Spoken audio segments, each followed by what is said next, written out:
بەڵێ بەڕێزان هەر سەبارەت بە مەسەلەی یەکدەنگی یەک لیستی هەماهەنگی نێوان لایەنە کوردستەکان بە تایبەتی لە ناوچە داگیرکرا و بە عەرەب و بە شیعەکراوەکان دەمانەوێت قسەی زیاتر لەسەرم بابەتە بکەین داخۆ ئەو یەکلیستیە چۆن دەبێ کورد کە نامەخوا تا ئێستا هیچ یەکدەنگ نییە بزانین لەوێ یەکدەنگ دەبێ یان نا با میوانداری بەڕێز خەسرۆ گۆران بەرپرسی مەکتەبی هەڵبژاردننی پارتی کە ڕاستەوخۆ لە شاری دووهۆکەوە لەگەڵماندایە کا خەسرۆ شەوتان باش گەلێک سوپاس بۆ بەشداریکردنتان لەگەڵمان لەم گەشتەی ژووری هەواڵ با سەرەتا هەروەکو لە پێشەکێ کە ژووتم لە ناوچە داگیرکراوەکانەوە دەست پێ بکەین ئێوە لایەنەکانی تر بە چ شێوازێک دەتانەوێت لەو ناوچانە هەڵبژاردن ئەنجام بدەن سڵاو لە ئێوە و لە بینەرانی خۆشەویستی کەناڵی کوردستان 24 ئەمڕۆ لە پەرلەمانی کوردستان لەلایەن سەرۆک و دەستەی سەرۆکایەتی پەرلەمان بەرپرسی مەکتەبی هەڵبژاردننی هەموو لایەنە سیاسیەکانی کوردستان بانکهێشت کرابوون و کۆبنەوەیەکی چڕ کرا و لەو کۆبنەوەیە بیر و بۆچوونەکان ئالوگۆڕ کراوە گرنگی ئەو ناوچانەی کە داگیر کراون یان دابڕێنراون لە کوردستان کرا لە هەڵبژاردنەکانی ئایندا بۆیە جارێ هیچ بڕیارێک نەدراوە تەنها پێشنیار ئەمڕۆ تەرح کراوە بڕیاری کۆتایی دەمێنێتەوە بۆ ینی کەواتە کا خسرۆ ئەمڕۆ هەر با بڵێن بیر و ڕاتان گۆڕیەوە لەگەڵ یەکتردا بێ ئەوەی هیچ بڕیارێک بدەن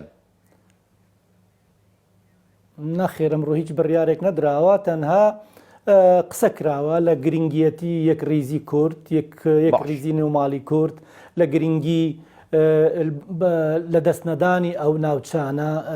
پاراستنی کوردستانیەتی ئەو ناوچانە و ئەمەش بە چی دەکرێتن بە یەک ریزی دەکرێتن و بە دروستکردنی یەک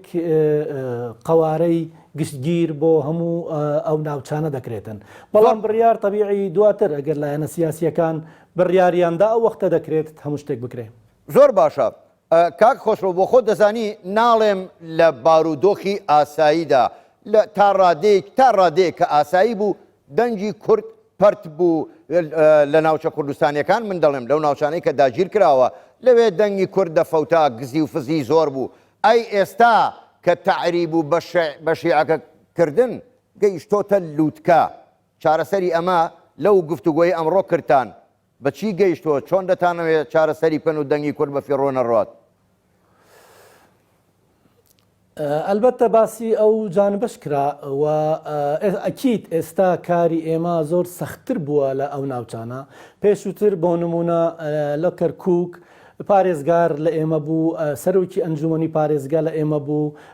باڵەدەست بووین لە ئەنجومەنی پارێزگا پێشمەرگە هەبوو ئاسایش هەبوو بارەگای حزبەکان هەبوو کادیرەکانی ئێمە هەبوو خەڵکی ئێمە ئازاد بوو ئەو وەختە ئەوجا یەڵە دەمانتوانی پەنجا زایت یەک بێنین لە ئەم پارێزگایە ئێستا کە بارەگاکان لەوێنین کە پێشمەرگە لەوێ نییە کە بێدەسەڵاتین کە پارێزگار لە نەتەوەیەکی دیکەیەوە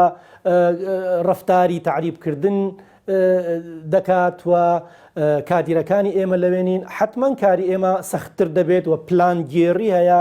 دژی کورد گەلە کۆمەکی هەیە دژی کورد بۆ ئەوەی ڕێژەی کورد کەم بکرێتەوە لە ئەو ناوچانە و بۆ خۆیان بگەن ئەو قەناعەتە کە کورد زۆرینە نییە لە ئەو ناوچانە زۆر باشە کاک خەسرۆ من دەمەوێت بە دیاریکراوی لەسەر کەرکووک قسە بکەین چۆن بیر و ڕاتان گۆڕیەوە بۆ خۆ دەزانی کەرکووک بە نیسبەت کورد و کوردستانەوە وەکو دڵەکەی وایە کەرکووکێکە کە کوردستان بەبێ کەرکووک هیچ ناکا لەم دۆخەی کە ئێستا لە کەرکووک هەیە ئەم دۆخە داگیرکاریە تەعریبە بەشیعەکردنە دەرپەڕاندنی کورد لەوێ دەتانەوێت چی بکەن من دەمەوێت چ بیر و ڕایەکتان گۆڕیەوە باسی چیتان کرد لەسەرەوە جارێ پێش هەموو شتێک ئەگەر ئێمەی کورد و لایەنگرانی ئێمەی کورد چ براتورکومانەکانی سەر بە کوردستان و چ کلد و ئاشووریەکانی ئەوێ بمانەوێت ئاشتی و تەبایی لە کەرکووک دابین بکەینەوە دەبێ ئێمە بە هاوپەیمانیەتی بتوانین ئەو دەرگایە بکەینەوە دوای ئەوە ئینجا دەبێ لە گفتوگۆکانی نێوان بەغدا و هەرێم یەک لە خاڵەکان ئەوە بێ کە ئاساییکردنەوەی بارودۆخەکە بێتن نەک تەنها لە کەرکووک بەڵکو لە خانەقین و لە شنگال و لە مەخمور و لە دەوروبەری مووسڵ و لە زمار و لە دۆست خوڕمات و لە هەموو شوێنەکان و دەبێت تا کاتی هەڵبژاردن ئێمە هەندێ هەنگاو بەهاوێژین لەو ناوچانە وەکو گەڕانەوەی بارەگاکانمان وەکو جێبەجێکردنی ئەو ڕێکەوتنانەی کە کراوە بۆ نمونە ئەوەی شنگال لە نێوان هەولێر و بەغداوە هەروەها هەنگاوی دیکەش بەهاوێژرێت بۆ ئەوەی ڕێکەوتنی دیکە بهێتە کایەوە ئەگینا کارەکە زۆر قرس دەبێتن و احتیمالە نەتوانین وەکو پێویست هەڵمەتی هەڵبژاردن بکەین. زۆر باشە کاک خسرۆ بۆ خۆ دەزانی پارتی هێزی سەرەکی و هێزی یەکەمە لە کوردستان ئێستا ئێوە وەکو خۆشە دامەژەت پێدا بارەگاکانی پارتی لە کەرکووک داگیر کراوە دۆخیش ئاسایی نییە بەڕاست ئێوە پێش هەڵبژاردن دەتانەوێت بگەڕێنەوە کەرکووک و بارەگاکانتان وەربگرنەوە و بچنەوە کەرکووک لەم دۆخە داگیرکراویەدا؟ حتمما ئێمە دەمانەوێت بە شێوەیەکی سربەرزانە بچینەوە کەرکووک بەڵام بە هەر شێوەیەک بێتن دەبێ ئەوان ئەو بارەگایانە ڕادەست بکەنەوە چونکە بەپێ یاسا هەر پارتێکی سیاسی لە هەر کوێیەکی عێراق بیاوێت ئازادانە کاری خۆی بکاتن بۆی هەیە بیکاتن لە هەر شوێنێکی عێراق بێت نەک بەس لە کەرکووک بۆیە ئەو ڕەفتارانەی حکوومەتی خۆجێیی کەرکووک دەیکات بەرامبەر بە حزبە کوردستانیەکان یان حەشت دەیکا بەرامبەر خەلکی ئێمە یان پارێزگار دەیکا بۆ تعریبکردنی ئەو شوێنانە کە پێشووتر لە میدیا باس کراوە چ لە حەفتەغار بێت چ لە لای چیای قەرەچۆخ بێ ئەمانە دەبێ حەدێکی بۆ دابنرێتن و دەبێت لایەنە سیاسیەکانی کوردستانی فشار بخەنە سەر لایەنە سیاسیەکانی بەغدا و حکوومەتی هەرێم دەبێ لە گفتوگۆکردنە لەگەڵ بەغدا تەنها مەسەلەی بودجە نەبێتن ڕاستە بودجە گرنگە قوتی خەڵکە بەڵام خاکی پیرۆزی کوردستانە و بە هەر شێوەیەک بێت دەبێ ئێمە بگەڕێینەوە ئەو شوێنانە نەک تەنها کەرکووک بەرکو شنگال و خانەقین و تووس خوڕمات و شوێنی دیکەش زۆر بۆ گەڕانەوە بۆ بە فیڕۆنەدانی دەنگی کورد دەبێ ئێمە پەلە بکەین لە هەنگاو هاویشتن بۆ یەک ڕێزی. باش کاک خسرۆ هەر لەسەر گفتوگۆ و بیر و ڕاگۆڕینەوەی ئەمڕۆتان بە خۆ دەزانی هەڵبژاردننی ئەمجارە جیاوازە لە هەڵبژاردنەکانی پێشوو بازنەییە و لەسەر بنەمای تاک واتە تاک خۆی هەڵبژێردرێ لێرەدا قسەتان لەسەرەوە نەکرد کە ئەو کەسانەی هەڵیان دەبژێرن کە کۆدەنگی هەموو لایەنەکانی لەسەر بێ و هەر لایەنێک نەڵێ ئیلا ئەبێ کاندیدەکەی من بێ لەسەر ئەمە هیچ بیر و ڕاتان گۆڕیەوە ئەگەر گۆڕیوتانەتەوە بە چێ گەیشتون چۆن ڕێک دەکەون؟ ڕاستە هەڵبژاردن لەسەر ئەساسی تاک دەبێتن بەڵام چێن لە پشت ئەو تاکانە حتمما لایەنی سیاسین و کێ حکوومەت تەشکیل دەکاتن ئەو هاوپەیمانیەی کە زۆرترین تاکی بەردەکەوێتن لە کورسی چ لە پەرلەمانە چ لە ئەنجومەنی پارێزگاکان بۆ نمونە ئەگەر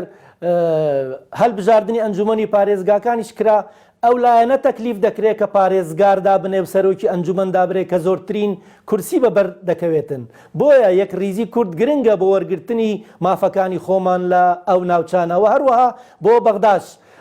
ئەگەر هەمومان حەجمی یەکتر دەزانین لایەنی سیاسی هەیە لەوانەیە 4,000 دەنگی هەیە و قەت ناگاتە ئەوەی کورسیەکی بەربکەوێتن ئێمە ئەزمونمان هەیە بۆ نمونە لە 2014 دەیان هزار دەنگمان بە فیڕۆ ڕۆیشت چونکە هەر لایەنێکی سیاسی بەتەنیا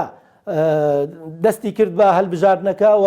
کاندیدی دوو لایەن دەرچوون تەنها دوو کاندیدی پارتی و 6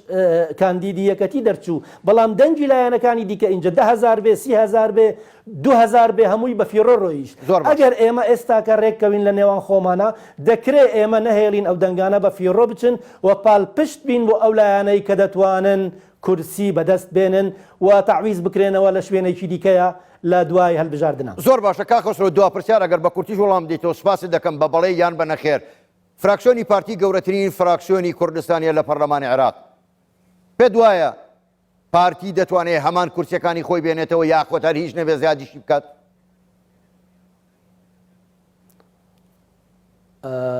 هەروەکو باسمان کرد پارتی حتمما هەموو لایەنێکی سیاسی هەوڵ دەدات ڕێژەی خۆی بپارێزێتن بەڵێ ئێمەی پارتی دیموکراتی کوردستانیش هەوڵ دەدەین هەمان کورسیەکانی خۆمان بێننەوە و قەت نەهێڵین کەم بێتن ئەگەر کارێکی باش بکەین. زۆر باشە بەڕێز خۆسرۆ گۆران بەرپرسی مەکتەبی هەڵبژاردننی پارتی ڕاستەوخۆ لە دووهۆکەوە لەگەڵ مامووی گەلێک سپاس بۆ بەشداریکردنتان لەگەڵمان.